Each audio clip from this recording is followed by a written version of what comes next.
Hello everyone, সবাই কেমন আছেন? তো আজকে বাংলাদেশের যে পরিস্থিতি বর্তমানে চলতেছে তা মূলত আমাদের সবার জন্য একটা দুঃসংবাদ, যেটা গত ২ বছর আগে একবার হয়েছিল। বন্যায় বাংলাদেশের মানে অনেকটা জায়গা ডুবে গিয়েছিল, যেটা এবারও হচ্ছে।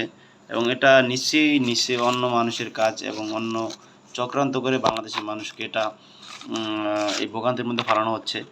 তো এটা আগে তো কোনো এরকম বৃষ্টি ছিল বা ফারাক্কাবাদ ছেড়ে দেওয়ার কারণে এটা হয়েছিল, কিন্তু এটা এখন বর্তমানে সরকার পতনের কারণে ভারত এটা করতেছে, এটা আমরা শিওর হচ্ছি যে আগে তো এরকম ছিল না, হঠাৎ করে তারা বাদ কেন ছেড়ে দিল? ঠিক আছে, এটা তারা এই কাজটা করেছে। তো আসলে এইসব মানে সাধারণ মানুষকে কষ্ট দিচ্ছে, এটা তারা কেন করতেছে তারা নিজেরাই ভালো জানে। তো আমরা তাদের জন্য দোয়া করবো, ইনশাল্লাহ যেন তারা খুব ভালোভাবে থাকতে পারে এবং তারা যেন বিপদ থেকে রক্ষা পেতে পারে, সেটার জন্য আল্লাহর কাছে দোয়া করব।